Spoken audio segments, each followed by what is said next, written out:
S, good morning. ಈಗ next laws of motion, fifth chapter. ಇದರಲ್ಲಿ laws of motion ಬರುತ್ತೆ. ಮೋಷನ್ನಲ್ಲಿ ಲಾಗಳು ಫಸ್ಟ್ ನೀವು ಎಸ್ ಎಲ್ ಸಿನಲ್ಲೇ ತಿಳ್ಕೊಂಡಿದ್ದೀರ. Law of motion, Newton's first law, Newton's second law, Newton's third law.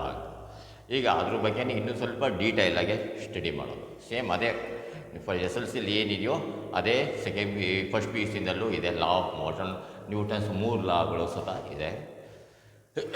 ಈಗ ನಿಮಗೆ ನೆಕ್ಸ್ಟ್ ಈಗ ನ್ಯೂಟನ್ ಲಾ ಬಗ್ಗೆ ಈಗ ಸ್ಟಡಿ ಮಾಡೋಣ. ಈಗ ನೀವು ಎಸ್ ಎಲ್ ಸಿನಲ್ಲಿ ತಿಳ್ಕೊಂಡಿದ್ರಿ ನ್ಯೂಟನ್ ಫಸ್ಟ್ ಲಾ ಯಾವಾಗಲೂ ಇನರ್ಷಿಯಾ ಅಂದರೆ ಒಂದು ವಸ್ತು ಇದರಲ್ಲೇ ಇರುತ್ತೆ, ಅಕಸ್ಮಾತ್ ಅದನ್ನೇಂದ್ರೆ ದಬ್ಬಿದರೆ ಮಾತ್ರ ಮುಂದಕ್ಕೆ ಹೋಗುತ್ತೆ. ಆ ಒಂದು ಬೇಸಿಸ್ ಮೇಲೆ ಇನರ್ಷಿಯಾ ಅಂದರೆ ನ್ಯೂಟನ್ಸ್ ಫಸ್ಟ್ ಲಾ ಬರುತ್ತೆ. ನ್ಯೂಟನ್ಸ್ ಸೆಕೆಂಡ್ ಲಾ ಯಾವಾಗಲೂ ಮೂಮೆಂಟಮ್, ಮಾಸ್ ಆ್ಯಂಡ್ ವೆಲಾಸಿಟಿ. ಗೊತ್ತಾಯ್ತಾ? ಮಾಸು ಮತ್ತು ವೆಲಾಸಿಟಿ ಎರಡು ಮಲ್ಟಿಪ್ಲಿಕೇಷನ್ ಮಾಡಿದ್ರೆ ಏನು ಸಿಗತ್ತೆ ಅದ್ರ ಬಗ್ಗೆ ಹೇಳುತ್ತೆ. Newton's third law action and reaction, ಅದ್ರ ಬಗ್ಗೆ ಹೇಳುತ್ತೆ. ಈಗ ನಾವು ಇದು ಈ ಕ್ಲಾಸ್ನಲ್ಲಿ ಸ್ವಲ್ಪ ನೀವು ತಿಳ್ಕೊಳ್ಳೋವಂಥದ್ದು ತುಂಬ ಇರುತ್ತೆ, ಮೆಮೊರೈಸ್ ಮಾಡುವಂಥದ್ದು ತುಂಬ ಇರುತ್ತೆ. ಅದನ್ನು ಸ್ವಲ್ಪ ಕ್ಲೀನಾಗಿ ಇದನ್ನು ನೋಡೋಣ. ಈಗ ನ್ಯೂಟನ್ಸ್ ಲಾ ಆಫ್ ಮೋಷನ್ ಅಂದರೆ ಅದಕ್ಕೆ ಗೊತ್ತಾಯಿದ್ದಾರೆ. ಅದಕ್ಕೆ ನಿಮಗೆ ಲಾ ಆಫ್ ಮೋಷನ್ಸ್ ಬಗ್ಗೆ ಎಲ್ಲ, motion in a straight line, motion in a plane, ಅದ್ರ ಬಗ್ಗೆ ಎಲ್ಲ ತಿಳ್ಕೊಂಡಿದ್ದೀರ, ಮೂಮೆಂಟ್ ಬಗ್ಗೆ. ಈಗ ನೆಕ್ಸ್ಟು ಲಾ ಆಫ್ ಮೋಷನಲ್ಲಿ ಲಾಗಳು ಯಾವುವು? ಈಗ ಫಸ್ಟ್ ವರ್ಡ್ ಈಸ್ ಇನರ್ಷಿಯಾ ಬಗ್ಗೆ. ಫಸ್ಟ್ ಲಾ ಯಾವಾಗಲೂ ಸಹ ಇನರ್ಷಿಯಾ ಅಂದರೆ ಒಂದು ವಸ್ತು ಇದರಲ್ಲೇ ಇರುತ್ತೆ, ಹೋಗ್ತಾನೇ ಇರುತ್ತೆ. ಅದಕ್ಕೆ ನಾವು ಇನರ್ಷಿಯಾ ಅಂತ ಕರಿತೀವಿ. ಯಾವುದೇ ಒಂದು ವಸ್ತು ಈಗ ಬಸ್ಸು ಮೂಮೆಂಟ್ ಆಗ್ತಾ ಇರುತ್ತೆ, ನಾವು ಬಸ್ ಒಳಗೆ ನಿಂತ್ಕೊಂಡಿರ್ತೀವಿ, ಮೂವ್ಮೆಂಟ್ ಆಗ್ತೀವಿ, ಹೋಗ್ತಾನೇ ಇರುತ್ತೆ. ಬ್ರೇಕ್ ಹಾಕಿದರೆ ಮಾತ್ರ ಅದು ನಾವು ತಕ್ಷಣವೇ ಬಸ್ ನಿಂತ್ಕೊಳ್ಳುತ್ತೆ, ನಾವು ಮುಗ್ಗರಿಸಿ ಬೀಳ್ತೀವಿ. ಅದು ಈಗ ಇನರ್ಷಿಯಾ ಅಂದರೆ ಏನಂದರೆ ಇದು ಟೆಂಡೆನ್ಷಿಯಲ್ ನೇಚರ್ ಆಫ್ ಎ ಬಾಡಿ. ಈಗ ಒಂದು ವಸ್ತು ನಿಂತ್ಕೊಂಡೇ ಇರುತ್ತೆ, ಮುಂದಕ್ಕೆ ಹೋಗ್ತಾನೇ ಇರುತ್ತೆ. ಅದೇ ಇನರ್ಷಿಯಾ, ಅದೇ ನ್ಯೂಟನ್ಸ್ ಫಸ್ಟ್ ಲಾ. ಎರಡೂ ಸಹ ಒಂದೇ. ನೋಡ್ರಿ, ಇನರ್ಷಿಯಾ ಬಗ್ಗೆ ಈ ನ್ಯೂಟನ್ಸ್ ಫಸ್ಟ್ ಲಾ ಯಾವಾಗಲೂ ಸಹ ಇನರ್ಷಿಯಾ ಬಗ್ಗೆ ಹೇಳುತ್ತೆ. ಮತ್ತು ಅದಕ್ಕೆ ಎಕ್ಸಾಂಪಲ್, ಇನರ್ಷಿಯಾದ ಏನು ಎಕ್ಸಾಂಪಲೋ ಸೇಮ್ ಅದೇ ನ್ಯೂಟನ್ಸ್ ಫಸ್ಟ್ ಲಾಗೂ ಅದೇ ಎಕ್ಸಾಂಪಲ್. ಈಗ ನೋಡ್ರಿ, ಫಸ್ಟ್ನೇದು ಇನರ್ಷಿಯಾ ಅಂದರೆ it is the tendential nature of a body to remains at rest or of uniform motion along a straight line unless an external force act on it. ಉದಾಹರಣೆಗೆ ಒಂದು ವಸ್ತು ಹಿಂಗೆ ಹೋಗ್ತಾ ಇರ್ತೀವಿ, ಮುಂದಕ್ಕೆ ಹಿಂಗೆ ಹೋಗ್ತಾ ಇದ್ದಾಗ ಏನು ಕಾಲೇನಾದ್ರು ಹಿಡ್ಕೊಂಡ್ಬಿಡ್ತೀವಿ, ನಮ್ಮ ಬಾಡಿ ಮುಂದಕ್ಕೆ ಹೋಗ್ತಾ ಇರೋ ಬಾಡಿ ಮುಂದಕ್ಕೆ ಹೋಗ್ತಾನೆ ಇರುತ್ತೆ. ಯಾವುದಾದ್ರು ಒಂದು ವಸ್ತು ಅದನ್ನು ತಡೆದ್ರೆ ತಕ್ಷಣವೇ ಅದು ಆ ಬಾಡಿ ಮುಂದಕ್ಕೆ ಹೋಗ್ತಾ ಇರುತ್ತೆ, ಅವಾಗ ಬಿದ್ದುಬಿಡ್ತೀವಿ. ಅದು ಇನರ್ಷಿಯಾ ಅಟ್ ರೆಸ್ಟ್. ಈಗ ಅದು ರೆಸ್ಟ್ ಅಲ್ಲ, ಅದು ಮೋಷನ್. ಇದು ಗೊತ್ತಾಯ್ತಾ? ಅದು ಈಗ ಇನರ್ಷಿಯಾ ಅಟ್ ರೆಸ್ಟಲ್ಲಿರುತ್ತೆ. ಉದಾಹರಣೆಗೆ ಒಂದು ನಿಂತ್ಕೊಂಡಿದ್ದಾಗ ಏನಾಗುತ್ತೆ ಅಂದರೆ ಅಲ್ಲಿ ಯಾವುದೋ ಒಂದು ಕಾಯಿನೋ ಒಂದು ಚಾಕ್ ಪೀಸೋ ಏನೋ ಇಟ್ಟಿರ್ತೀವಿ ಒಂದು ಪುಸ್ತಕದ ಮೇಲೆ. ಆ ಪುಸ್ತಕದ ಮೇಲೆ ತಕ್ಷಣ ನಾನು ಸಡನ್ನಾಗಿ ತೆಗೆದಾಗ ಅದು ಇದ್ದಲ್ಲೇ ಇರುತ್ತೆ. ನೋಡ್ರಿ, ಇದರೊಳಗೆ ಒಂದು ವಸ್ತು ಇರುತ್ತೆ, ಆ ವಸ್ತುನ ನಾವು ಒಂದು ಪೆನ್ನು ಏನೋ ಇಟ್ಟಿರ್ತೀವಿ. ಇದಕ್ಕೆ ಒಂದು ಪೆನ್ ಇದೆ, ಇದ್ರ ಮೇಲೆ ಪೆನ್ ಏನಂದ್ರೆ ನಾವು ಈ ಪುಸ್ತಕನ ನಾವು ಹಿಂಗೆ ಮೂವ್ ಮಾಡ್ತಾ ಹೋದರೆ ಏನಾಗುತ್ತೆ ಅಂದರೆ ಪೆನ್ನಿನ ಜೊತೆ ಪುಸ್ತಕನೂ ಮೂವ್ ಆಗುತ್ತೆ. ಅದು ತಕ್ಷಣ ಅದು ಮೂವ್ ಆಗುತ್ತೆ, ಸಹಜ, ಎಲ್ಲರಿಗೂ ಗೊತ್ತಿರುತ್ತೆ. ಇನರ್ಷಿಯಾ ಅಂದರೆ ಹಾಗಲ್ಲ, ರೆಸ್ಟಲ್ಲೇ ಇರುತ್ತೆ. ಎಕ್ಸ್ಟರ್ನಲ್ ಫೋರ್ಸ್ ಇದ್ರ ಮೇಲೆ ಏನಾದ್ರು ಫೋರ್ಸ್ ಅಪ್ಲೈ ಮಾಡಿದರೆ ಮಾತ್ರ ಮುಂದಕ್ಕೆ ಹಿಂದಕ್ಕೆ ಹೋಗುತ್ತೆ, ಇಲ್ಲಾದರೂ ಇದ್ದಲ್ಲೇ ಇರುತ್ತೆ. ಇದು ನೋಡಿ, ಸಡನ್ನಾಗಿ ತೆಗಿತೀನಿ, ಇದ್ದಲ್ಲೇ ಇರುತ್ತೆ.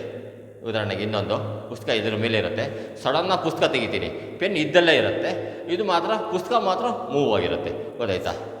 ನೋಡಿ, ಇನರ್ಷಿಯಾ.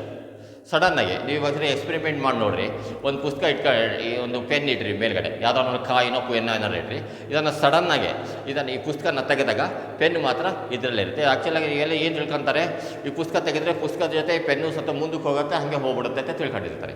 ಅದು ಹಂಗಲ್ಲ. So this pen is under inertia. ಇದು ರೆಸ್ಟಲ್ಲೇ ಇರುತ್ತೆ. ಇದಕ್ಕೆ ಯಾವ ಫೋರ್ಸ್ ಮೇಲ್ಗಡೆ ಅಪ್ಲೈ ಆಗಿಲ್ಲ, ಹಾಗಾಗಿ ಈ ಕೆಳಗಡೆ ಫೋರ್ಸ್ ಮಾತ್ರ, ಈ ಪುಸ್ತಕಕ್ಕೆ ಮಾತ್ರ ಫೋರ್ಸ್ ಅಪ್ಲೈ ಆಗಿದೆ.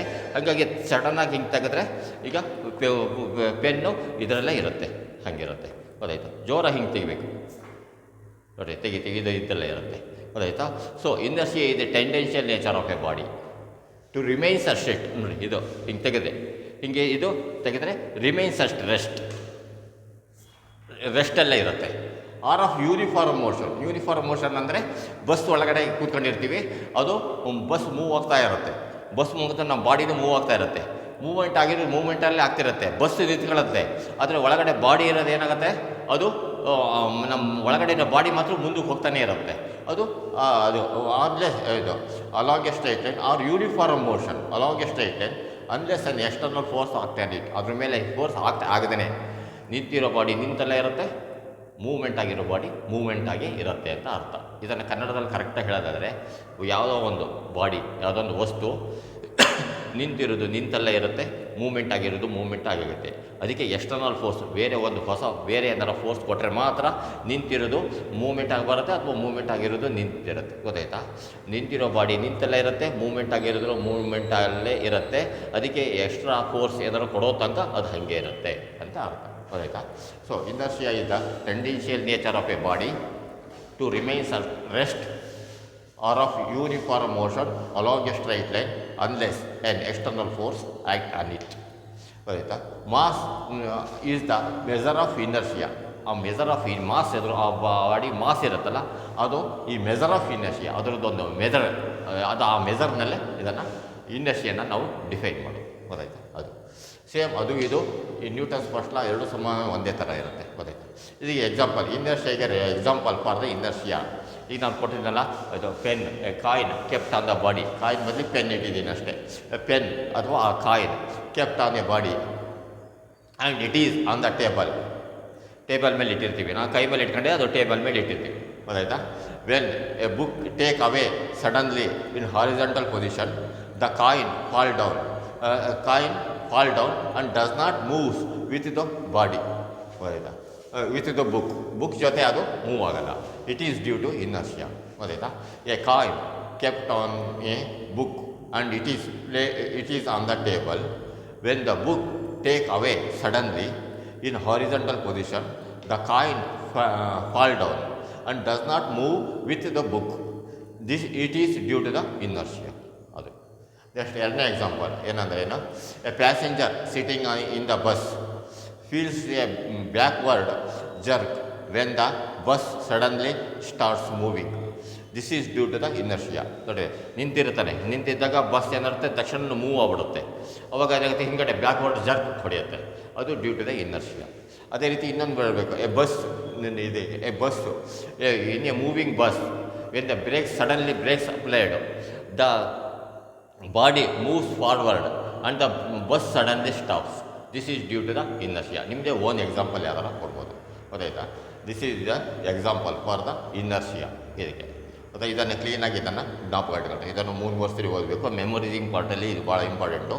ಮತ್ತೊಂದು ಸರಿ ಅದನ್ನು 3 ಸರಿ ಹೇಳ್ತೀನಿ, ಅವಾಗ ನಿಮಗೆ ಅದು ಹಾಗೆ ಅಲ್ಲೇ ಕಲ್ತ್ಬಿಡ್ಬೋದು ನೀವು. ನೆಕ್ಸ್ಟ್ ಇದು name the types of inertia. Types of ಇನರ್ಷಿಯಾದಲ್ಲಿ 3 ಥರ. ಇನರ್ಷಿಯಾ ಅಟ್ ರೆಸ್ಟ್, ಈಗ ಹೇಳಿದ್ನಲ್ಲ, ಒಂದು ಇನರ್ಷಿಯಾ ರೆಸ್ಟ್ ಇರುತ್ತೆ, ಅದು ರೆಸ್ಟ್ ಆಗುತ್ತೆ. ಇನರ್ಷಿಯಾ ಆಫ್ ಮೋಷನ್, ಅದೇ ಒಂದು ಬಾಡಿ ಬಸ್ ಮೂವ್ಮೆಂಟ್ ಆಗ್ತಾ ಇರುತ್ತೆ, ಸಡನ್ನ ಬ್ರೇಕ್ ಆಗ್ತಾನೆ, ಅದು ಮೂವ್ಮೆಂಟ್ ಆಗಿರೋದು ಮೂವ್ಮೆಂಟ್ ಆಗೇ ಇರುತ್ತೆ, ರೆಸ್ಟ್. ಇನರ್ಷಿಯಾ ಆಫ್ ಡೈರೆಕ್ಷನ್, ಇದು ಡೈರೆಕ್ಷನ್, ಯಾವ ಡೈರೆಕ್ಷನಲ್ಲಿ ಹೋಗ್ತಾ ಇದೆ ಅದು ಇಂಪಾರ್ಟೆಂಟ್. ಇನರ್ಷಿಯಾ ಈಗ ಒಂದು ಮುಂದೆ ಹೋಗ್ತಿರುತ್ತೆ, ಏಕ್ದಮ್ ಕರ್ವ್ಡ್ ತೆಗಿತಾರೆ. ಈಗ ಉದಾಹರಣೆಗೆ ಒಂದು ಕರ್ವಿಂಗ್ ನಲ್ಲಿ ಜರ್ಕ್ ಹೊಡೆಯುತ್ತೆ, ನೋಡಿದ್ದೀರಾ? ಇದಕ್ಕೆ ಒಂದು ಕರ್ವ್ ಇರುತ್ತೆ. ಈಗ ಇದಕ್ಕೆ ಬಸ್ಸು ಹೀಗೆ ಕರ್ವ್ನಲ್ಲಿ ಬರುತ್ತೆ, ಹೀಗೆ ಈ ಘಾಟ್ ಸೆಕ್ಷನಲ್ಲೆಲ್ಲ ನೋಡ್ರಿ, ಇಲ್ಲಿಂದ ಬಸ್ ಬರುತ್ತೆ, ಇಲ್ಲಿಂದ ಹಿಂಗೆ ಮೂವ್ಮೆಂಟ್ ಆಗುತ್ತೆ, ಆದರೆ ಬಾಡಿ ಏನಾಗುತ್ತೆ ಒಂದ್ಸರಿ ಈ ಕಡೆ ವಾಲತ್ತೆ.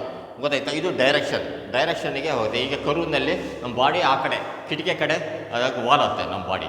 ಬಸ್ಸು ಕರು ಮುಖಾಂತರ ಹೋಗ್ತಿರುತ್ತೆ, ಆದರೆ ನಮ್ಮ ಬಾಡಿ ಮಾತ್ರ ಕಿಟಕಿಗೆ ಅದು ವಾಲತ್ತೆ. ಅದು ಇನರ್ಷಿಯಾ ಆಫ್ ಡೈರೆಕ್ಷನ್. ಗೊತ್ತಾಯ್ತಾ? 3 ಟೈಪ್. ಇದ್ರ ಬಗ್ಗೆ ಡೆಫಿನೇಷನ್ ಏನು ನಿಮಗೆ ತಿಳಿದಿಲ್ಲ, ಬರೀ ನಿಮಗೆ ಟೈಪ್ಸ್ ಆಫ್ ಇನರ್ಷಿಯಾ ಕೇಳ್ತಾರೆ.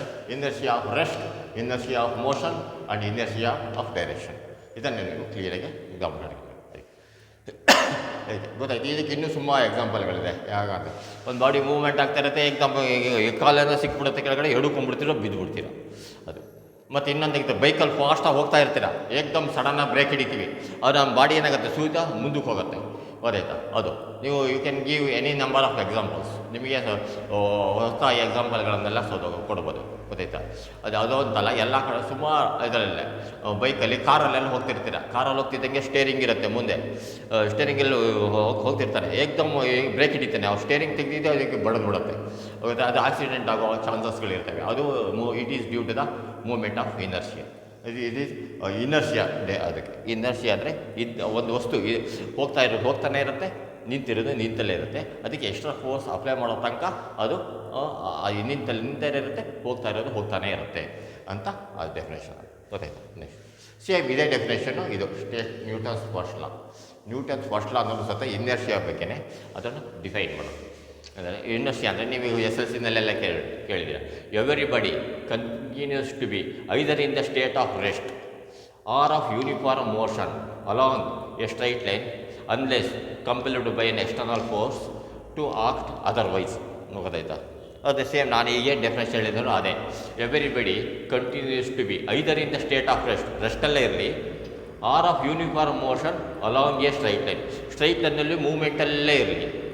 ಅನ್ಲೆಸ್ ಅಂದರೆ ಅದು ಆಗುತ್ತೆ ಎಲ್ಲಿಂದರೆ compelled by an external force to act otherwise. ಅದಕ್ಕೆ ಎಕ್ಸ್ಟರ್ನಲ್ ಫೋರ್ಸ್ ಕೊಡದೇನೆ ಆ ಮೂಮೆಂಟ್ ನಿಂತಿರೋ ಫೋರ್ಸು ನಿಂತಲ್ಲೇ ಇರುತ್ತೆ, ಮೂಮೆಂಟ್ ಆಗ್ತಿರೋ ಫೋರ್ಸು ಮೂಮೆಂಟ್ ಆಗ್ತಿರುತ್ತೆ ಅಂತ ಇದರರ್ಥ.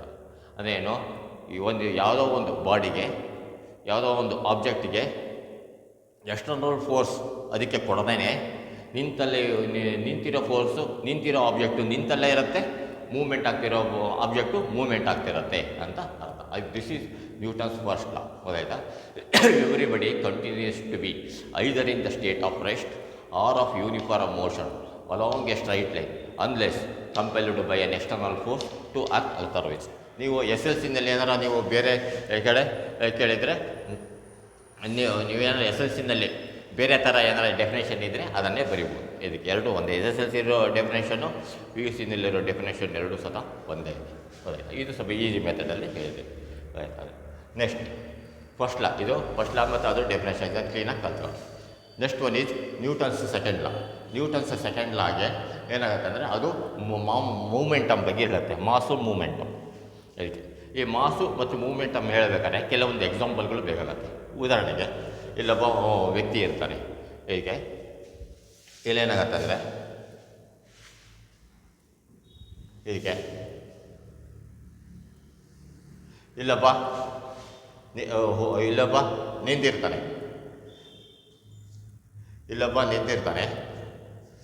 ಇಲ್ಲೊಬ್ಬ ಎದುರುಗಡೆಯಿಂದ ಒಬ್ಬ ಬರ್ತಾನೆ. ಬಂದು ಇದಕ್ಕೆ ಡಿಕ್ಕಿ ಹೊಡೆದ್ಬಿಡ್ತಾನೆ. ಇವನು ಬರ್ತಾ ಇರ್ತಾನೆ, ಮುಂದ್ಗಡೆ ಎರಡು ಡಿಕ್ಕಿ ಹೊಡೆದ್ಬಿಡ್ತಾರೆ. ಡಿಕ್ಕಿ ಹೊಡೆದ ತಕ್ಷಣ ಅವರಿಬ್ಬರಿಗೆ ಏನೇನಾಗುತ್ತೆ ಅಂತ ಈಗ ಪ್ರಶ್ನೆ. ಗೊತ್ತಾಯ್ತು? ಈಗ ಉದಾಹರಣೆಗೆ ಕಾರ್ಡರಲ್ಲಿ ಇರ್ತೀರಾ, ಕ್ಲಾಸ್ ರೂಮಲ್ಲಿ ಕಾರ್ಡರಲ್ಲಿ ಇರ್ತೀರಾ, ಮುಂದ್ಗಡೆ ಒಬ್ಬ ಬರ್ತಾನೆ, ಹಿಂದ್ಗಡೆ ಒಬ್ಬ ಬರ್ತಾನೆ. ಮುಂದ್ಗಡೆ ಅವನೊಬ್ಬ ಮೊಬೈಲ್ ನೋಡ್ಕೊಂತ ಬರ್ತಿರ್ತಾನೆ, ಇನ್ನೊಬ್ಬನ ಅವನಿಗೆಲ್ಲ ಬೇರೆ ಏನೆಲ್ಲ ನೋಡ್ಕೊಂತ ಬರ್ತಿರ್ತಾನೆ. ಬಂದು ಎರಡು ಡಿಕ್ಕಿ ಹೊಡೆದ್ಬಿಡ್ತಾರೆ. ಡಿಕ್ಕಿ ಹೊಡಿದ ತಕ್ಷಣವೇ ಏನಾಗತ್ತೆ ಅವರಿಗೆ ಅಂತ ಏನಾಗುತ್ತೆ, ಜೋರು ಸ್ವಲ್ಪ ಡಿಕ್ಕಿ ಹೊಡಿತಾರೆ. ಇಬ್ಬರು ಬೀಳೋ ಚಾನ್ಸಸ್ ಇರುತ್ತೆ. ಗೊತ್ತಾಯ್ತಾ? ಅದಕ್ಕೆ ಆದರೆ ಹಂಗಲ್ಲ. ಈಗ ಒಬ್ರನ್ನೊಬ್ರು ಡಿಕ್ಕಿ ಹೊಡೆದ್ರೆ ಏನಾಗತ್ತೆ ಅನ್ನೋದ್ರ ಬಗ್ಗೆ ಈಗ ಅದ್ರ ಬಗ್ಗೆ ಸ್ಟಡಿ ಮಾಡೋದು. ಈಗ ಇವನು ತುಂಬ ದಪ್ಪ ಇರ್ತಾನೆ, ಇವನು ಸಣ್ಣಕ್ಕಿರ್ತಾನೆ, ತೆಳ್ಳಿಗೆ. ಇವನು ಈ ಕಡೆಯಿಂದ ಬರ್ತಿರ್ತಾನೆ, ಇವನು ಈ ಕಡೆಯಿಂದ ಬರ್ತಿರ್ತಾನೆ. ಬಂದು ಒಂದ್ಸರಿ ಡಿಕ್ಕಿ ಹೊಡೆದ್ಬಿಡ್ತಾರೆ. ಅವಾಗ ಏನಾಗುತ್ತೆ, ಮುಂದ್ಗಡೆ ದಪ್ಪ ಇರೋನು ತನ್ನ ಪಡಿ ತಾನು ಹೋಗ್ತಾನೆ ಇರ್ತಾನೆ, ತೆಳ್ಳಗಿರೋನು ಮಾತ್ರ ಅವನಿಗೆ ಡಿಕ್ಕಿ ಹೊಡೆದು ರಿವರ್ಸ್ ಬಂದು ಕೆಳಗಡೆ ಬಿದ್ದುಬಿಡ್ತಾನೆ. ಆ ರೀತಿ ಆಗುತ್ತೆ. ದಪ್ಪ ಇರೋನು ಸ್ವಲ್ಪ ಅವನಿಗೆ ಈ ತೆಳ್ಳಗಿರೋನು ಏನಾದ್ರು ಬಂದು ಡಿಕ್ಕಿ ಹೊಡೆದ್ರೆ ಅವನು ತೆಳ್ಳಗಿರೋನೇ ಬಿದ್ದೋಗ್ಬಿಡ್ತಾನೆ. ಯಾಕಂದರೆ ಇವನು ವೆಯ್ಟ್ ಕಡಿಮೆ ಇರುತ್ತೆ, ಅವನಲ್ಲಿ ವೆಯ್ಟ್ ಜಾಸ್ತಿ ಇರುತ್ತೆ. ಅದು ಒಂದು ಎಕ್ಸಾಂಪಲ್. ಇನ್ನೊಂದು ಎಕ್ಸಾಂಪಲ್ ಇದಕ್ಕೆ, ಒಬ್ಬ ಇಲ್ಲೇ ದಪ್ಪಗಿರೋನು ಇರ್ತಾನೆ, ಇಲ್ಲಿ ಈ ಕಡೆ ಮೂವ್ಮೆಂಟ್ ಆಗ್ತಿರುತ್ತೆ. ಇನ್ನೊಬ್ಬ ತೆಳ್ಳಗಿರೋನು ಇರ್ತಾನೆ, ಒಬ್ಬ ಸಣ್ಣಕ್ಕಿರೋನು. ಅವ್ನು ಫಾಸ್ಟಾಗಿ ಬರ್ತಿರ್ತಾನೆ, ಇವನು ನಿಧಾನಕ್ಕೆ ಹೋಗ್ತಿರ್ತಾನೆ. ಫಾಸ್ಟಾಗಿ ಬರೋನು ಏನು ಮಾಡ್ತಾನೆ, ಸೀದಾ ಇವನಿಗೆ ಒಂದು ಡಿಕ್ಕಿ ಹೊಡೆದ್ಬಿಡ್ತಾನೆ. ಇವನು ಎಲ್ಲರೂ ಇದೇ ಡೈರೆಕ್ಷನ್ ಹೋಗ್ತಿರ್ತಾರೆ ಇಬ್ಬರು. ಈಗ ಇವನು ದಪ್ಪಗಿರೋನು ಹೋಗ್ತಾ ಇರ್ತಾನೆ, ತೆಳ್ಳಗಿರೋನು ಫಾಸ್ಟಾಗಿ ಹೋಗ್ತಾನೆ, ಇವನಿಗೆ ಬಂದು ಡಿಕ್ಕಿ ಹೊಡೆದ್ಬಿಡ್ತಾನೆ. ಡಿಕ್ಕಿ ಹೊಡಿದ ತಕ್ಷಣ ಏನಾಗ್ತಾನೆ, ಯಾರು ಬೀಳ್ತಾರೆ, ಹೇಗೆ ತೆಳ್ಳಗಿರೋನೇ ಬಿದ್ದುಬಿಡ್ತಾನೆ ರಿವರ್ಸ್. ಯಾಕಂದರೆ ಇವನು ದಪ್ಪಗಿರ್ತಾನೆ, ಫುಲ್ ದಪ್ಪ. ಅವನೇನು ಮಾಡ್ತಾನೆ, ಅವನು ಅವ್ರ ಪಾಟಿಗೆ ಅವನು ಏನು ಗೊತ್ತಿಲ್ಲದ ರೀತಿ ಹೋಗ್ತಾನೆ ಇರ್ತಾನೆ. ಹಿಂಗಡೆ ಬಂದು ಅವನು ಸರಿಯಾಗಿ ಒಂದು ಡಿಕ್ಕಿ ಹೊಡಿತಾನೆ. ಡಿಕ್ಕಿ ಹೊಡಿತಾನೆ, ದಪ್ಪಿಗೆ ಏನೂ ಆಗಲ್ಲ, ಅವನು ವೆಯ್ಟ್ ಜಾಸ್ತಿ ಇರುತ್ತೆ. ಏನೋ ಒಂದು ಸೊಳ್ಳೆ ಹೋಯ್ತಾನೋ, ಏನೋ ಸೊಳ್ಳೆ ಬಡಿತಾನೋ ಅಂತ ತಿಳ್ಕೊತಾನೆ. ಆದರೆ ಇವನು ಇದಕ್ಕೆ ಹೊಡೆದು ಅವ್ರು ವಾಪಸ್ ಕೆಳಗಡೆ ಬಿದ್ದುಬಿಡ್ತಾನೆ. ಅವನು ತೆಳ್ಳಗಿರೋನು ಎಲ್ಲಾದ್ರೂ ತೆಳ್ಳಗಿರೋನೇ ಬೀಳೋದು. ಯಾಕಂದರೆ ಅವನೇ ಪಾಪಿ ಪರದೇಶಿಯ ಬಿಡಿರ್ಬೋದು. ಹಾಗೆ ಇದು ಕೆಳಗಡೆ ಬೀಳ್ತಾನೆ.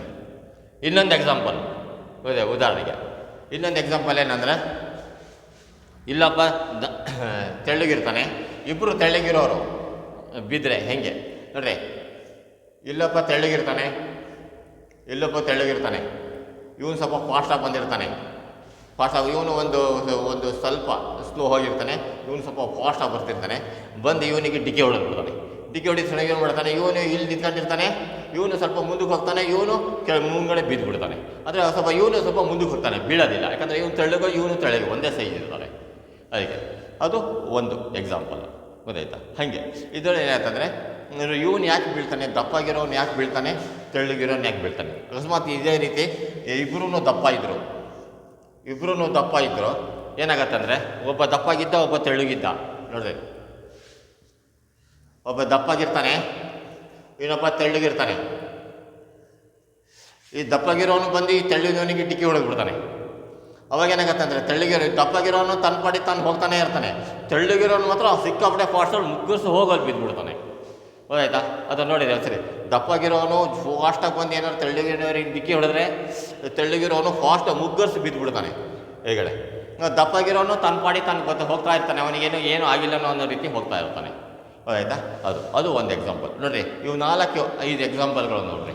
ಇದರಿಂದ ಏನಂದರೆ ದಪ್ಪಾಗಿರೋನಿಗೆ ವೆಲಾಸಿಟಿ ಇರುತ್ತೆ, ಜೊತೆಗೆ ಅವನಿಗೆ ಮಾಸು ಸಿಕ್ಕಾಪಟ್ಟೆ ಇರುತ್ತೆ. ತೆಳ್ಳಗಿರೋನಿಗೆ ವೆಲಾಸಿಟಿ ಇರುತ್ತೆ, ಮಾಸ್ ಕಡಿಮೆ ಇರುತ್ತೆ. ಸೊ ಈಗ ಅವನು ಯಾವ ರೀತಿ ಯಾಕೆ ಬಿದ್ದರು, ಯಾಕೆ ಬೀಳಲಿಲ್ಲ ಅನ್ನೋದ್ರ ಬಗ್ಗೆ ಇವನು ಮಾಸ್ ಎಷ್ಟಿದೆ into mass into velocity, mass ಇಟ್ಟು ಇವನು ಮಾಸು ಮತ್ತು ವೆಲಾಸಿಟಿ ಎರಡನ್ನು ಮಲ್ಟಿಪ್ಲೈ ಮಾಡಿರಿ, ಇವನು ಮಾಸು ಇವನು ವೆಲಾಸಿಟಿ ಎರಡನ್ನು ಮಲ್ಟಿಪ್ಲೈ ಮಾಡಿರಿ, ಅವಾಗ ಇವನು ಜಾಸ್ತಿ ಇರುತ್ತೆ, ಮಾಸ್ ಆ್ಯಂಡ್ ವೆಲಾಸಿಟಿ ಜಾಸ್ತಿ ಇರುತ್ತೆ, ಇವನು ಮಾಸ್ ಆ್ಯಂಡ್ ವೆಲಾಸಿಟಿ ಕಡಿಮೆ ಇರುತ್ತೆ. ಅವಾಗ ಏನಾಗುತ್ತೆ ಅಂದರೆ ಈ ಮಾಸ್ ಮತ್ತು ವೆಲಾಸಿಟಿ ಎರಡು ಯಾವಾಗ ಜಾಸ್ತಿ ಇರುತ್ತೋ ಅದನ್ನೇ ಅವನು ನಮ್ಮ ನ್ಯೂಟನ್ನು ಅದನ್ನು ಲಾ ಆಗಿ ಅದನ್ನು ಕನ್ವರ್ಟ್ ಮಾಡಿರೋದು, ಲಾ ಆಗಿ ಅದನ್ನು ತೋರಿಸ್ತಾರೆ. ಇದಕ್ಕೆ ಇನ್ನೊಂದು ಎಕ್ಸಾಂಪಲ್ ಕೊಡ್ತೀನಿ. ಒಂದು ಲಾರಿ ಹೋಗ್ತಾ ಇರುತ್ತೆ, ಅಲ್ಲಿ ಮುಂದ್ಗಡೆ ಒಂದು ಬೈಕ್ ಇರುತ್ತೆ, ಲಾರಿ ಫಾಸ್ಟಾಗಿ ಬಂದು ನಿಮ್ಮ ಬೈಕಿನ ಹಿಂದ್ಗಡೆ ಡಿಕ್ಕಿ ಹೊಡೆದ್ಬಿಡುತ್ತೆ. ಅವಾಗ ಏನಾಗುತ್ತೆ ಅಂದರೆ ಬೈಕ್ ಮುಗ್ಗರ್ಸ್ ಹೋಗಿ ಬಿದ್ದುಬಿಡುತ್ತೆ, ಲಾರಿ ತನ್ನ ಪಾಟಿಗೆ ತಾನು ಹೋಗ್ತಾನೆ ಇರುತ್ತೆ. ಅದು ಒಂದು ಎಕ್ಸಾಂಪಲ್. ಯಾಕವಾಗ ಏನಂದರೆ ಲಾರಿದು ವೆಯ್ಟ್, ಮಾಸು ಮತ್ತು ಅದ್ರ ವೆಲಾಸಿಟಿ ಎರಡನ್ನೂ ಮಲ್ಟಿಪ್ಲೈ ಮಾಡಿರಿ, ಬೈಕಿನ ಮಾಸು ವೆಲಾಸಿಟಿ ಎರಡನ್ನೂ ಮಲ್ಟಿಪ್ಲೈ ಮಾಡಿರಿ, ಅವಾಗ ಏನಾಗುತ್ತೆ ಅಂದರೆ ಲಾರಿದು ಮಾಸ್ ಇಂಟು ವೆಲಾಸಿಟಿ ಜಾಸ್ತಿ ಇರುತ್ತೆ. ಅದು ಇನ್ನೊಂದು ಎಕ್ಸಾಂಪಲ್, 2 ಬೈಕು ಒಂದಕ್ಕೆ ಡಿಕ್ಕಿ ಹೊಡೆದ್ಬಿಡ್ತಾರೆ. ಗೊತ್ತಾಯ್ತಾ? ಒಂದು ಬೈಕು ಇರುತ್ತೆ, ಇಬ್ಬರೂ ಬಿದ್ದುಬಿಡ್ತಾರೆ. ಒಂದು ಬೈಕು, ಇಲ್ಲೊಂದು ಬೈಕು, ಒಂದಕ್ಕೂ ಬೈಕ್ ಹಿಂದ್ಗಡೆ ಬಂದು ಡಿಕ್ಕಿ ಹೊಡೆದ್ರು ಒಂದೇ, ಎರಡು ಎದುರು ಬಂದ್ರೂ ಅಷ್ಟೇ. ಎರಡು ಸತ ಬೈಕ್ಗಳು ಒಂದೇ ಮಾಸ್ ಇರುತ್ತೆ, ಒಂದೇ ವೆಲಾಸಿಟಿ ಇರುತ್ತೆ, ಎರಡು ಬಿದ್ದುಬಿಡ್ತವೆ. ಅದೊಂದು ಎಕ್ಸಾಂಪಲ್. ಗೊತ್ತಾಯ್ತಾ? ಅದೇ ರೀತಿ ಟ್ರೈನು ಸಿಕ್ಕಾಪಟ್ಟೆ ವೆಯ್ಟ್ ಇರುತ್ತೆ. ಟ್ರೈನ್ ನೋಡಿದ್ದೀರಾ? ಅದೇ ಆ ಟ್ರೈನು ಸಿಕ್ಕಾಪಟ್ಟೆ ಮಾಸ್, ಅದು ಬೋಗಿಗಳು ಸಿಕ್ಕಾಪಟ್ಟೆ ಇರುತ್ತೆ, ಮಾಸ್ ಇಂಟು ವೆಲಾಸಿಟಿ ಸಿಕ್ಕಾಪಟ್ಟೆ ಇರುತ್ತೆ ಅದ್ರದ್ದು. ಅದಕ್ಕೆ ಆ ಟ್ರೈನ್ ಮುಂದೆ ಯಾವ್ದಾರ ಒಂದು ಕಾರು ಅಥವಾ ಬಸ್ಸು, ಅದು ಒಂದು ಲಾರಿ ಆದರೂ ಪರವಾಗಿಲ್ಲ ಅಷ್ಟೇ. ಅದು ಆ ಟ್ರೈನ್ ಮುಂದೆ ಏನಾದ್ರು ಬಂದು ನಿಂತ್ಕೊಂತು ಅಂದರೆ ಟ್ರೈನು ಬಂದಿಂದ ಹೊಡೆದಕ್ಕೆ ಲಾರಿ ಅಂತೂ ಸಿಕ್ಕಾಪಟ್ಟೆ ಫುಟ್ಬಾಲ್ ಥರ ಅದು ಸಿಕ್ಕಾಪಟ್ಟೆ ದೂರ ಬಿದ್ದುಬಿಡುತ್ತೆ, ಲಾರಿ ಆಗಿರಲಿ ಕಾರ್ ಆಗಿರಲಿ. ಯಾಕಂದರೆ ಅದು ಲಾರಿದು ಮಾಸ್ ಇಂಟು ವೆಲಾಸಿಟಿ ಈ ಟ್ರೈನಿನ ಮಾಸ್ ಆ್ಯಂಡ್ ವೆಲಾಸಿಟಿ ಕಂಪೇರ್ ಮಾಡಿದ್ರೆ ಟ್ರೈನಿನ ಮಾಸ್ ಇಂಟು ವೆಲಾಸಿಟಿ ಅದು ಜಾಸ್ತಿ ಇರುತ್ತೆ. ಗೊತ್ತಾಯ್ತಾ? ಅದಕ್ಕೂ example. You can give another example, any number of examples. ಗೊತ್ತಾಯ್ತಾ? ಸೊ ಅದನ್ನೇ ನಾವೀಗ ಈ ನ್ಯೂಟನ್ಸ್ ಸೆಕೆಂಡ್ ಲಾನಲ್ಲಿ ಇದೇ ಎಕ್ಸ್ಪ್ಲೇಷನ್ ಬರುತ್ತೆ. ಗೊತ್ತಾಯ್ತಾ? ಅಂದರೆ ಅದಕ್ಕೆ ನಾವು ಮೂಮೆಂಟಮ್ ಅಂತ ಇರ್ತೀವಿ. ಮೂಮೆಂಟಮ್ ಅಂದರೆ product of mass and velocity. Momentum is the product of mass and velocity of the body. ಗೊತ್ತಾಯ್ತಾ? ಮೂಮೆಂಟಮನ್ನು ಪಿ ಅಂತ ತಗೊತೀವಿ, ಮಾಸ್ ಇಂಟು ವೆಲಾಸಿಟಿ. ಗೊತ್ತಾಯ್ತಾ? ಇದು ಮೂಮೆಂಟಮ್ ಅಂತ ತಗೋತೀವಿ. ಮಾಸ್ ಅನ್ನೋದು ನೋಡ್ರಿ, ಅದು ವೆಲಾಸಿಟಿ ಅದೊಂದು ವೆಕ್ಟರ್ ಕ್ವಾಂಟಿಟಿಗೆ ಏನೇ ಮಲ್ಟಿಪ್ಲೈ ಮಾಡಿದ್ರೂ ಅದು ವೆಕ್ಟರೇ ಬರುತ್ತೆ. So momentum is a vector quantity. Its S unit ಇದು ಮೂಮೆಂಟಮ್. ಮಾಸ್ ಅಂದರೆ ಏನು? K G.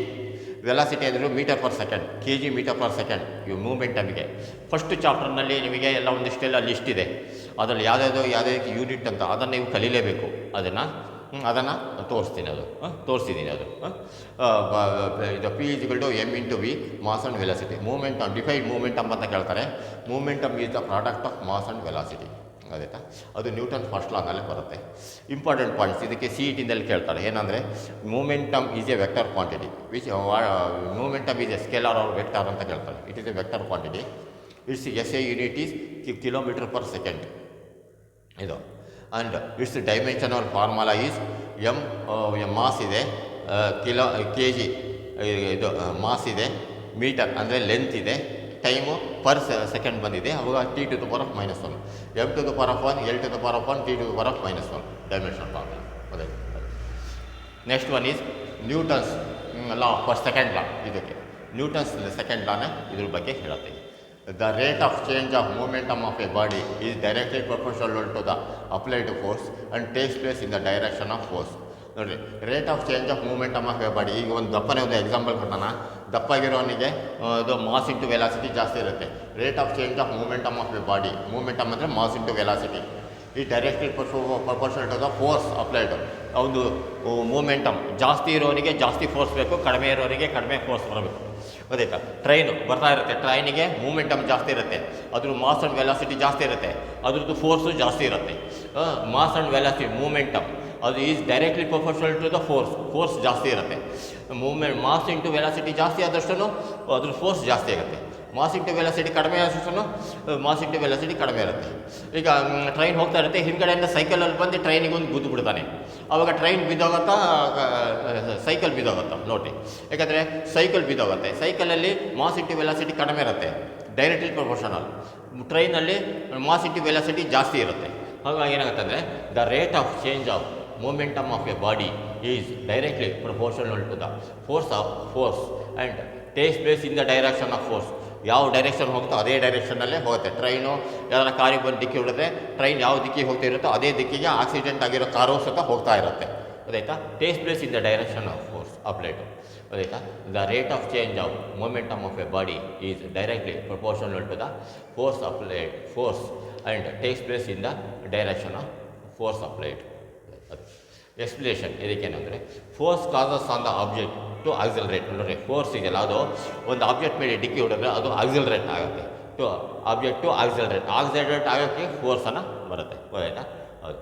The direction of acceleration is in the direction of applied force. Direction of acceleration ಯಾವುದಿರುತ್ತೆ, ಯಾವ ಫೋರ್ಸಿಗೆ ಅಪ್ಲೈ ಆಗ್ತಿರುತ್ತೋ ಅದು ಸ್ಟ್ರೈಟ್ಲಾಗಿ ಹೋಗ್ತಿರುತ್ತಲ್ಲ, ಅವಾಗ ಅದೇ ಡೈರೆಕ್ಷನಲ್ಲಿ ಹೋಗ್ತಾ ಇರುತ್ತೆ. ಟ್ರೈನ್ ಹೋಗ್ತಾ ಇರುತ್ತೆ, ಟ್ರೈನ್ ಹೋದಾಗ ಅದು ಯಾವ ಡೈರೆಕ್ಷನ್ ಇರುತ್ತೋ ಆಕ್ಸಿಲರೇಷನ್ ಅದೇ ಟ್ರೈನಿಗೆ ಆಕ್ಸಿಲರೇಷನ್ ಇರುತ್ತೆ. ಅದು ಫೋರ್ಸಾಗಿ ಹಿಂಗೆ ಹೊಡೆದ್ರೆ ಅದು ಯಾವ ಡೈರೆಕ್ಷನಲ್ಲಿ ಆಕ್ಸಿಲರೇಷನ್ ಇರುತ್ತೋ ಅದೇ ಡೈರೆಕ್ಷನಲ್ಲೇ ಫೋರ್ಸು ಹೋಗ್ತಾ ಇರುತ್ತೆ. ಗೊತ್ತಾಯ್ತಾ? ಅದು ಈ Newton's first law second law example. Next derive the expression for force in terms of mass and acceleration. F = ma. Force ಇದೆಯಲ್ಲ ಅದು ಮಾಸ್ ಇಂಟು ಆಕ್ಸಲರೇಷನ್. ಮೂಮೆಂಟಮ್ ಅಂದರೆ ಏನೋ ಮಾಸ್ ಇಂಟು ವೆಲಾಸಿಟಿ. ಇದರಲ್ಲಿ ಮಾಸ್ ಬರಲಿ ಆಕ್ಸಲರೇಷನ್ ಬಂತು ಅಂದರೆ ಅದು ಫೋರ್ಸ್ ಆಗುತ್ತೆ. ಗೊತ್ತಾಯ್ತಾ? ಅದಕ್ಕೆ ಅಥವಾ ಡಿರೈವ್ F = ma ಅಂತ ಕೇಳ್ತಾರೆ. ಗೊತ್ತಾಯ್ತಾ? ಫೋರ್ಸ್ ಇಂಟು ಆಕ್ಸಲರೇಷನ್ ಮಾಡಿದ್ರೆ ಏನಾಗುತ್ತೆ ಅಂದರೆ ಮಾಸ್ ಇಂಟು ಆಕ್ಸಲರೇಷನ್ ಮಾಡಿದ್ರೆ ಫೋರ್ಸ್ ಸಿಗುತ್ತೆ. ಗೊತ್ತಾಯ್ತಾ? ಅದೇ ನಿಮಗೆ ಎಕ್ಸಾಂಪಲ್ ಕೊಡ್ತಾ ಇದ್ದಾರೆ, ಬೈಕಲ್ಲಿ ಹೋಗ್ತಾ ಇರ್ತೀರ, ಬೈಕಿಗೆ ಮಾಸ್ ಇರುತ್ತೆ, ಮಾಸ್ ಅದಕ್ಕೆ ಆಕ್ಸಿಲರೇಷನ್ ಚೆನ್ನಾಗಿ ಕೊಡ್ತಿದ್ದಕ್ಕೆ ಸಿಕ್ಕಾಪಟ್ಟೆ ಫೋರ್ಸ್ ಹೋಗ್ತಿರುತ್ತೆ. ಯಾವುದೇ ಕಾರಣ ಅಂದರೆ ಡಿಕ್ಕಿ ಹೊಡಿಯುತ್ತೆ ಅಂದರೆ ಫುಲ್ಲು 4 ಪಲ್ಟಿಯಾಗಿ ಬಿದ್ದಿರ್ತಾನೆ. ಅದು ನೋಡಿರಿ, ಆಕ್ಸಿಲರೇಷನ್ ಜಾಸ್ತಿ ಇರುತ್ತೆ, ಮಾಸ್ ಇದ್ದಷ್ಟೇ ಇರುತ್ತೆ ಬೈಕಿಗೆ. ಆಕ್ಸಿಲರೇಷನ್ ಜಾಸ್ತಿ ಆದಷ್ಟು ಫೋರ್ಸ್ ಜಾಸ್ತಿ ಆಗಿರುತ್ತೆ, ಪಲ್ಟಿಯಾಗಿ ಬೀಳ್ತಾನೆ. ಅದೇ ಬೈಕ್ ಭಾಳ ನಿಧಾನ ಹೋಗ್ತಿತ್ತು, ನಿಧಾನಕ್ಕೆ ಸ್ವಲ್ಪ ಭಾಳ ಕಡಿಮೆ ಹೋಗ್ತಿರುತ್ತೆ. ಅದು ಏನಾಗುತ್ತೆ ಅಂದರೆ ಅವಾಗ ಮಾಸ್ ಕಡಿಮೆ ಇರುತ್ತೆ, ಮಾಸ್ ಇದ್ದಷ್ಟೇ ಇರುತ್ತೆ, ಆಕ್ಸಿಲರೇಷನ್ ಕಡಿಮೆ ಇರುತ್ತೆ, ಆವಾಗ ಫೋರ್ಸು ಸಹ ಕಡಿಮೆ ಇರುತ್ತೆ, ಅವಾಗೇನು ಆಕ್ಸಿಡೆಂಟ್ ಆಗೋಲ್ಲ. ಆ ರೀತಿ ಇರುತ್ತೆ. ಗೊತ್ತಾಯ್ತು? ಸೈಕಲಲ್ಲಿ ಎಕ್ಸಾಂಪಲ್ ಇರ್ಬೋದು, ಸೈಕಲ್ ಫಾಸ್ಟಾಗಿ ಬಂತು ಅಂದರೆ ಯಾವುದಕ್ಕೆ ಡಿಕ್ಕಿ ಹೊಡೆದ್ರೆ ಬಿದ್ದುಬಿಡ್ತೀರ. ಅದೇ ಸೈಕಲ್ ಬ್ರೇಕ್ ಹಿಡಿಯೋಕ್ಕೆ ಆಗೋಲ್ಲ, ಬ್ರೇಕ್ ಹಿಡಿದ್ರೆ ಸಿಕ್ಕಾಪಟ್ಟೆ ಉದ್ದ ಹೋಗುತ್ತೆ. ಬ್ರೇಕ್ ಹಿಡಿಯೋಕ್ಕೆ ತುಂಬ ದೂರ ಬ್ರೇಕ್ ಹಿಡಿದ್ರೂ ಸಹ ಸೈಕಲ್ ಇನ್ನೂ ಮುಂದಕ್ಕೆ ಹೋಗ್ತಾನೆ ಇರುತ್ತೆ. ಅದೇ ನಿಧಾನ ಹೋಗ್ತಿದ್ದಾರೆ, ಆಕ್ಸಿಲರೇಷನ್ ಕಡಿಮೆ ಇತ್ತು ಅಂದರೆ ನೀವು ಪೆಡ್ಲಿಂಗ್ ಮಾಡ್ತಾ ಇಲ್ದಾನೆ ಬರೀ ಸುಮ್ಮನೆ ಹಾಗೆ ನಿಧಾನ ಹೋಗ್ತಿದ್ರೆ ಆ ಮಾಸ್ ಸೈಕಲಿಂದ ಎಷ್ಟಿರುತ್ತೋ ಅಷ್ಟೇ ಇರುತ್ತೆ, ಆಕ್ಸಿಲರೇಷನ್ ಮಾತ್ರ ಕಡಿಮೆ ಆಗುತ್ತೆ, ಆವಾಗ ಫೋರ್ಸ್ ಕಡಿಮೆ ಇರುತ್ತೆ, ಬ್ರೇಕ್ ಹಿಡಿದ ತಕ್ಷಣವೇ ನಿಲ್ಲುತ್ತೆ. So this is another example for this derivation. ಅಂದರೆ derive F = ma, force = mass into acceleration. ಇದು ಇದಕ್ಕೆ ಡಿರೈವ್ ಮಾಡಬೇಕು. ಅದಕ್ಕೆ ಏನು ಮಾಡಬೇಕಂದ್ರೆ ಯಾವುದೋ ಒಂದು ಆಬ್ಜೆಕ್ಟ್ ಹೋಗ್ತಾ ಇರುತ್ತೆ, consider an object, consider a moving body. ಒಂದು ಮೂವಿಂಗ್ ಬಾಡಿ ತೊಗೊಳ್ಳಿ, ಕರೆಕ್ಟಾಗಿ ಇದು ಡೆಫಿನೇಷನ್ ನೋಡ್ಕೊಂಡ್ರೆ ಸರಿಯಾಗಿದೆ. Okay. M = mass of the moving body, U = initial velocity of the moving body, V = final velocity of the moving body, T = time interval of U and V. Initial velocity ಮತ್ತು final ವೆಲಾಸಿಟಿಗೆ ಎಷ್ಟು time ಬೇಕಾಗತ್ತಲ್ಲ ಅದಕ್ಕೆ time interval of U and V. F = force act on the body. ಇಷ್ಟು ಬರ್ಕೊಬೇಕು item. ಗೊತ್ತಾಯ್ತಾ? ಇದಕ್ಕೆ M ನೋಡಿ, ಇಲ್ಲಿ F = ma. M ಅಂದರೆ ಏನೋ ಬರೀಬೇಕು, ಎ ಅಂದರೆ ಆಕ್ಸಲರೇಷನ್ ಬರೀಬೇಕು. ಆಕ್ಸಲರೇಷನ್ ಅಂದರೆ ಏನು, ಯು ಆ್ಯಂಡ್ ವಿ ಬರುತ್ತೆ. U initial velocity, v and velocity, t ಅಂದರೆ ಟೈಮ್ ಬೇಕು, ಎಫ್ ಅಂದರೆ ಫೋರ್ಸ್. ಇವಿಷ್ಟು ಐಟಮ್, 5 ಐಟಮನ್ನು ಕ್ಲೀನಾಗಿ ನಾವು ಮಾಡ್ಕೊಂಡು ಬರೀತೀವಿ. Next m u mass into velocity is equal to initial momentum of the body.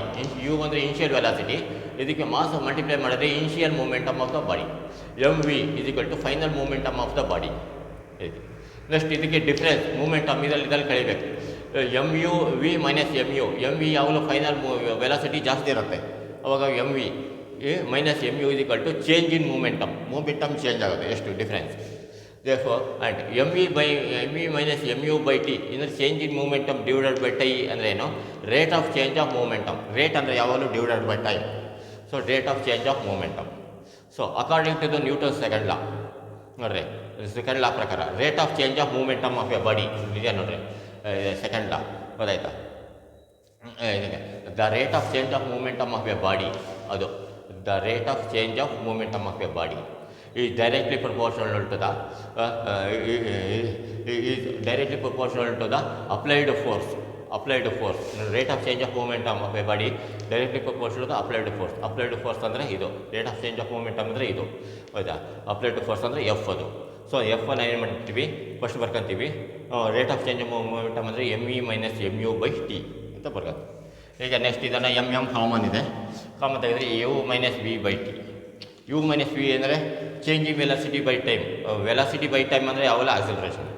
So F proportional to M a ಅಂದರೆ ಇದಕ್ಕೆ ಪ್ರಪೋರ್ಷನಾಲಿಟಿಗೆ ಕಾನ್ಸ್ಟೆಂಟ್ ಹಾಕಿದರೆ F is equal to K M a, where k is equal to constant, k is equal to 1 ಅಂದರೆ ಏನು, k is equal to 1 ಅಂದರೆ F is equal to M a ಗೊತ್ತಾಯ್ತಾ. Mass into acceleration, F is equal to M a formula. ಇದನ್ನು derive ಮಾಡೋದು ಗೊತ್ತಾಯ್ತಾ. ಈ ಡೆರಿವೇಷನನ್ನು ಕ್ಲೀನಾಗಿ ನೋಡ್ಕೊಂಡ್ರೆ ಮತ್ತೊಂದು ಸರಿ ಹೇಳ್ತೀನಿ ಗೊತ್ತಾಯ್ತಾ. ಇದಕ್ಕೆ ಮಾಸ್ ಆ್ಯಂಡ್ ವೆಲಾಸಿಟಿ ಇದು ಗೊತ್ತಿದೆಯಲ್ಲ, ಮಾಸು ವೆಲ ಅದಕ್ಕೆ ಎಮ್ ಯು ವಿ ಟಿ ಮತ್ತು ಎಫ್ ಇದನ್ನು ಏನಂತ ಎಕ್ಸ್ಪ್ರೆಷನ್ ಬರ್ಕೊಂಬೋದು. ಯು ಎ ಅಂದರೆ ಇದಕ್ಕೆ ಎಮ್ ಅಂದರೆ mass of the moving body, u ಅಂದರೆ initial velocity of the moving body in a straight line, ಇದು final velocity of the moving body, t is equal to time interval of u and v, ಅಥವಾ ಬರೀ time interval ಅಂತ ಬರೆದ್ರೆ ಸಾಕು. ಇದಕ್ಕೆ F is equal to force act on the body. And ಇದನ್ನು ಈಗ next ಇದನ್ನು m into u m into v. M into u ಅಂದರೆ ಏನು, initial momentum of the body, M v ಅಂದರೆ final momentum of the body, M U minus m e ಇದರಲ್ಲಿ ಇದನ್ನು ಕಳೆಯೋದು change in momentum. So m E minus M U by t ಅಂದರೆ ಏನು, rate of change of momentum. ಈಗ next Newton's law apply ಮಾಡಬೇಕು. Rate of change of momentum of the body is directly proportional to force applied ಅಂದರೆ ಏನು, F proportional to M E minus M U by t. M common ತಗೊಳ್ಳೋದು, u v minus you by t. U v minus u ಅಂದರೆ change in velocity by time ಅಂದರೆ acceleration. ಅದೇ equal to F equal to k into m a ಅಂದರೆ ಏನು, k is equal to 1 ಅಂತ ಅಂದರೆ ಇದು F equal to M A. ಇದು correct. ಈಗ ಇಷ್ಟೊಂದು ಕ್ಲೀನಾಗಿ ನೋಟ್ಸಲ್ಲಿ ಬರ್ಕೊಳ್ರಿ. ಈಗ ನೆಕ್ಸ್ಟ್ ಮೆಮೊರೈಸಿಂಗ್ ಪಾರ್ಟ್. ನೋಟ್ಸಲ್ಲಿ ಒಂದು ಸರಿ ಬರ್ಕೊಳ್ರಿ, ಅಥವಾ ನಾನು ಮೆಮೊರೈಸಿಂಗ್ ಪಾರ್ಟ್ ಆದಮೇಲೆ ಬೇಕಾದ್ರೆ ನೋಟ್ಸಲ್ಲಿ ಬರ್ಕೊಳ್ರಿ, ಅದು ಇನ್ನೂ ಬೆಸ್ಟ್. ಅದು 3 ಸರಿ ಬರಲಾಗತ್ತೆ. ಇದು ಈ ಪ್ರತಿಯೊಂದನ್ನು ನಾವು ಎಲ್ಲೆಲ್ಲಿ ನಿಲ್ಲಿಸ್ತೀನೋ ಅಲ್ಲೆಲ್ಲಿಗೆ ರಫಲ್ಲಿ ನೋಡ್ಕೊಂಡು ಒಂದ್ಸರಿ ನೋಡ್ಬೋದೈತೆ, ಒಂದ್ಸರಿ ಬರೀರಿ ಗೊತ್ತಾಯ್ತಾ. ನೆಕ್ಸ್ಟ್ ಈಗ ಸ್ಟಾರ್ಟ್ ಮಾಡ್ಕೊಳ್ಳೋಣ. Define inertia. Inertia is the tendential nature of a body to remains at rest or of uniform motion along a straight line unless an external force alters it. Inertia is the tendential nature of a body to remain at rest or of uniform motion along a straight line unless an external force alters it. Inertia is the tendential nature of a body to remain at rest or of uniform motion along a straight line unless an external force acts on it. Mass is the measure of inertia. ಇಲ್ಲಿಂದ ಇಲ್ಲಿವರೆಗೆ ಒಂದ್ಸರಿ ನೋಡ್ಕೊಂಡು ಒಂದ್ಸರಿ ಬರೀರಿ. Next give an example for inertia ಮತ್ತು Newton's first ಲಾ ಎರಡಕ್ಕೂ ಇದೆ answer. ನೀವು give an example for inertia ಅಂತ ಕೇಳಿದ್ರೂ ಇದೆ answer, give an example for Newton's first ಲಾ ಅಂತ ಕೇಳಿದ್ರೂ ಇದೆ answer. A coin kept on a book and it is on the table. When the book take away suddenly in horizontal position the coin fall down and does not move with the book. It is due to inertia. A coin kept on a book and it is on the table. When the book take away suddenly in horizontal position, the coin fall down and does not move with the book. It is due to inertia. A coin kept on a book and it is on the table. When the book take away suddenly in horizontal position, the coin fall down and does not move with the book. It is due to inertia. Next example. ಇದನ್ನು ಕ್ಲೀನಾಗಿ ನೋಡ್ಕೊಂಡು ಒಂದ್ಸರಿ ಬರೀರಿ. Next, a passenger sitting in the bus feels a backward jerk when the bus suddenly starts moving. This is due to inertia. A passenger sitting in the bus feels a backward jerk when the bus suddenly starts moving. This is due to inertia. A passenger sitting in the bus feels a backward jerk when the bus suddenly starts moving. This is due to inertia. ಇದನ್ನು ನೋಡ್ಕೊಂಡು ಒಂದ್ಸರಿ ಬರೀರಿ. Next, name the types of inertia. Inertia of rest, inertia of motion, inertia of direction. Inertia of rest, inertia of motion, inertia of direction. Inertia of rest, inertia of motion, inertia of direction. ಈ ಕ್ವಶನನ್ನು ಒಂದ್ಸರಿ ಎರಡು ಸರಿ ಬರೀರಿ. State Newton's first law. Everybody continues to be either in the state of rest or of uniform motion along a straight line unless compelled by an external force to act otherwise. Everybody continues to be either in the state of rest or of uniform motion along a straight line unless compelled by an external force to act otherwise. Everybody continues to be either in the state of rest or of uniform motion along a straight line unless compelled by an external force to act otherwise. ಇದನ್ನು ನೋಡ್ಕೊಳ್ಳೋದಿದೆ ಬರೀ. Define momentum. Momentum is the product of mass and velocity of the body. Momentum is the product of mass and velocity of the body. Momentum is the product of mass and velocity of the body. P is equal to mv. P is equal to mv. P is equal to mv. ಇದನ್ನು ನೋಡ್ಕೊಳ್ಳೋದು ಸರಿ ಬರೀರಿ. Next, important points. Momentum is a vector quantity. The SI unit is kilometer per second. Its dimensional formula is m to the power of 1, L to the power of t to the power of minus 1. Momentum is a vector quantity. Its SI unit is kilometer per second. Its dimensional formula is m to the power of 1, L to the power of t to the power of minus 1. Momentum is a vector quantity. Its SI unit is kilometer per second. Its dimensional formula is m to the power of 1, L to the power of 1, t to the power of minus 1. Next, state ಇದನ್ನು ನೋಡ್ಕೊಳ್ಳೋದು ಸರಿ ಬರೀರಿ, ರಫಲ್ಲಿ ಬರೀರಿ. Next, Newton second law. The rate of change of momentum of a body is directly proportional to the applied force and takes place in the direction of force. The rate of change of momentum of a body is directly proportional to the applied force and takes place in the direction of force applied. The rate of change of momentum of a body is directly proportional to the applied force and takes place in the direction of force applied. Explanation. ಇದನ್ನು ನೋಡ್ಕೊಳ್ಳೋದು ಒಂದ್ಸರಿ ಬರೀತಿ. Explanation. Force causes an object to accelerate. The direction of acceleration is in the direction of applied force. Force causes an object to accelerate. The direction of acceleration is in the direction of applied force. Force causes an object to accelerate. The direction of acceleration is in the direction of applied force. ಇದನ್ನು ಎರಡನ್ನು ನೋಡ್ಕೊಳ್ಳೋದು ಸರಿ ಬರೀರಿ.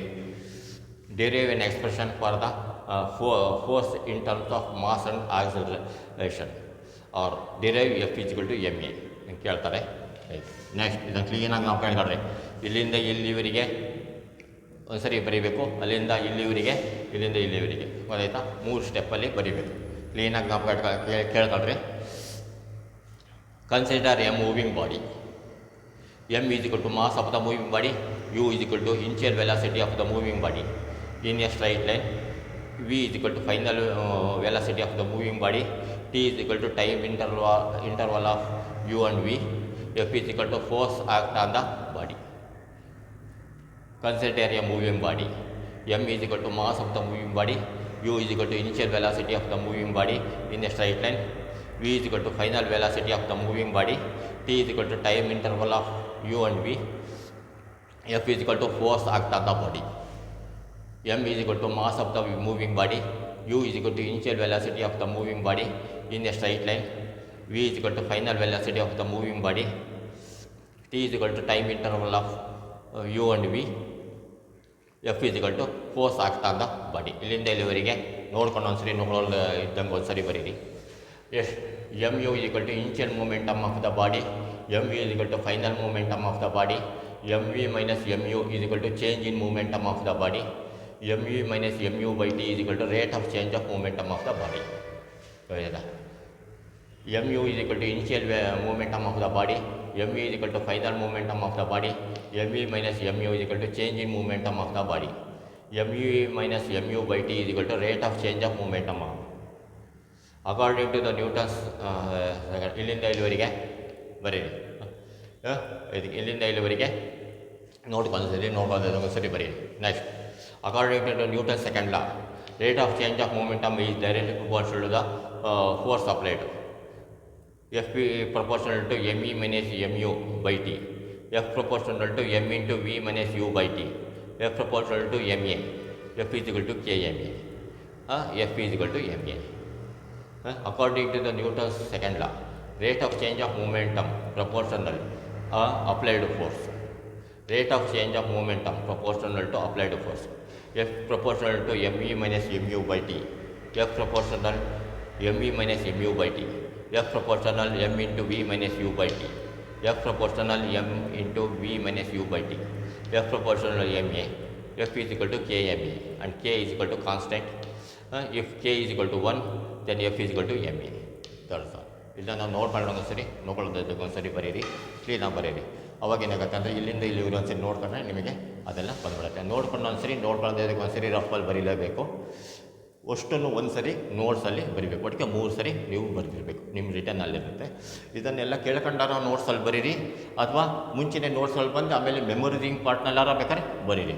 ಆದರೆ ಒಟ್ಟಿಗೆ 3 ಸರಿ ನೋಟ್ಸಲ್ಲಿ ಒಂದು ಸರಿ ಕರೆಕ್ಟಾಗಿ ಬರೆದಿರಬೇಕು, ರಫಲ್ಲಿ ಒಂದು ಸರಿ ನೋಡ್ಕೊಂಡೋಗಿ ಒಂದು ಸರಿ ನೋಡ್ಕೊಳ್ಳೋದಾಗ ಒಂದು ಸರಿ. ರಫ್ನಲ್ಲಿ ಕ್ವಶನ್ ಬರೀದಿದ್ರು ಪರವಾಗಿಲ್ಲ, ಆನ್ಸರ್ ಮಾತ್ರ ಕ್ಲೀನಾಗಿ ನೋಡ್ಕೊಂಡು ಸರಿ ನೋಡ್ಕೊಳ್ಳೋದಾಗ ಸರಿ ಬರೀಬೇಕು.